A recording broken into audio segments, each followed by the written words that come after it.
नमस्कार, नियोजन competition cracker channel में आपका स्वागत है। उत्तराखंड की 50 महत्वपूर्ण खबरों के साथ 5000 मिनी आंगनबाड़ी केंद्रों का होगा अब उच्चीकरण। उत्तराखंड 5115 मिनी आंगनबाड़ी केंद्रों का उच्चीकरण होगा। सरकार ने इस संदर्भ में केंद्र को प्रस्ताव भेजा। इस माह के अंत तक प्रस्ताव को मंजूरी की उम्मीद है। इससे बड़ी संख्या में महिलाओं को रोजगार के अवसर मिलेंगे। महिला सशक्तिकरण बाल विकास मंत्री प्रियंका आर्या ने सोमवार को विधानसभा में अधिकारियों की बैठक ली। इस दौरान उन्होंने कहा कि राज्य में संचालित हो रहे 5000 से अधिक मिनी आंगनबाड़ी केंद्रों का उच्चीकरण का निर्णय लिया गया है। एम्स ऋषिकेश में अब हो सकेगा लीवर प्लांट। देहरादून, नए साल तक लटका निगम कर्मियों की डीए का मसला। हल्द्वानी के अस्पताल में ठंड से बचने के लिए इंतजाम नहीं। टूटी खिड़की में पॉलीथिन लगा। एसटीएस की इज्जत बचा रही है मरीज। एचएमटी फैक्ट्री के पास मवेशियों पर झपटा बाघ। हल्द्वानी अर्धनग्न होकर सड़क पर उतरे खनन कारोबारी।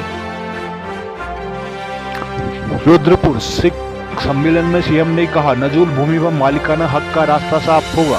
मुख्यमंत्री पुष्कर सिंह धामी ने कहा कि तराई समेत प्रदेश भर के लिए नजूल भूमि में मालिकाना हक बड़ा मुद्दा है। प्रदेश सरकार ने नजूल नीति लाकर कई लोगों को मालिकाना हक दिलाया है। इस बार कैबिनेट की सब कमेटी बनाई गई है। यह कमेटी आगे नजूल को मालिकाना हक का रास्ता साफ करेगी। इससे हजारों परिवार को लाभ मिलेगा। उन्होंने कहा कि कई वर्ग 4 की भूमि के विनियमितीकरण की पॉलिसी को आगे भी जारी रखा जाएगा।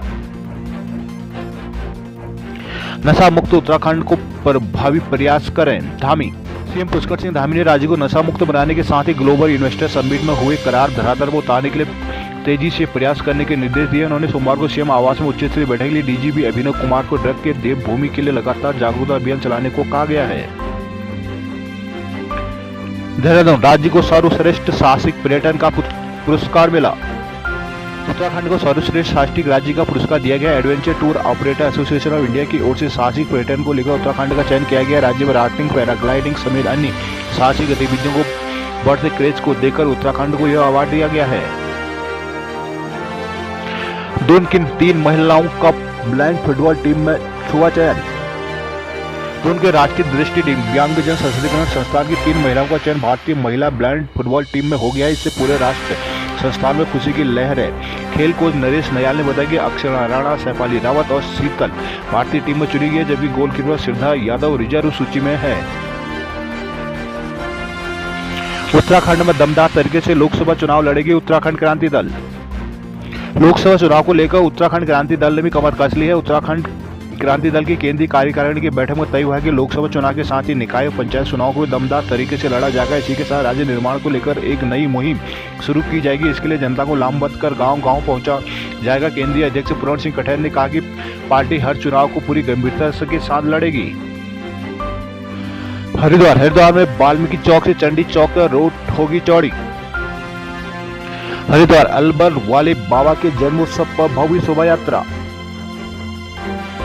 हरिद्वार, शेटकुल में पार्किंग के बाहर खड़े वाहनों का नहीं लगेगा अब शुल्क। शेटकुल में पार्किंग के बाहर खड़े वाहनों से शुल्क नहीं लिया जाएगा। डीएम ने बैठक कर इसके आदेश जारी कर दिए। हालांकि डीएम धीराज सिंह गर्ब्याल ने यह भी कहा कि पार्किंग के बाहर व्यवस्था के अधीन न खड़े होने वाले वाहनों के चालान भी किए जाएंगे। जिलाधिकारी धीराज सिंह गर्ब्याल की अध्यक्षता में सोमवार को कलेक्ट्रेट सभागार में परिवहन कारोबारियों की समस्याओं के निराकरण को लेकर बैठक हुई। अक्षांशी जनपद हरिद्वार का अफसरों ने किया भ्रमण। मीठी गंगा प्रोजेक्ट से बढ़ेगा शहद का उत्पादन।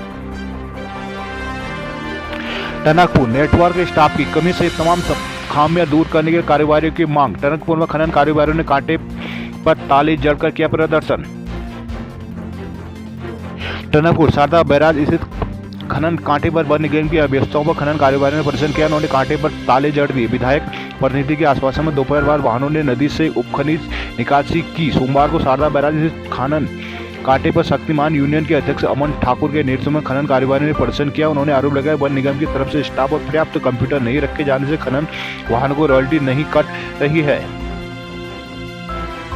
पिथौरागढ़, सीमांत में कड़ाके की ठंड में डीएम के आदेश का नहीं दिख रहा असर। पिथौरागढ़ में कहीं जल रहे हैं अलाव तो कहीं ठंड से कपकपा रहे हैं लोग।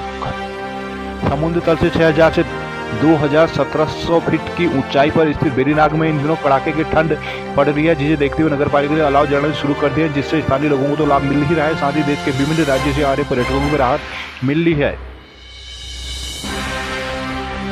अल्मोड़ा को जंगली जानवरों के उत्पाद से निजात दिलाए सरकार।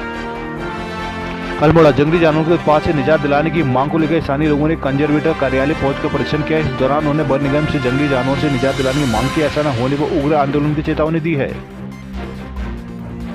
अल्मोड़ा ब्लड बैंक खोलने को लेकर महज प्रस्तावक तक ही सीमित है। सरकार को भेजे प्रस्तावों की फाइलों में नहीं चल रहा है ब्लड बैंक।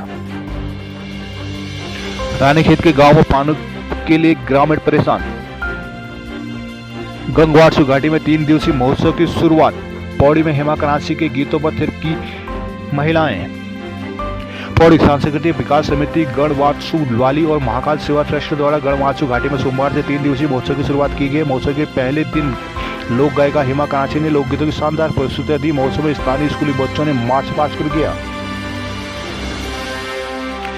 नैनी डांडा में उद्यमिता विकास केंद्र की होगी स्थापना।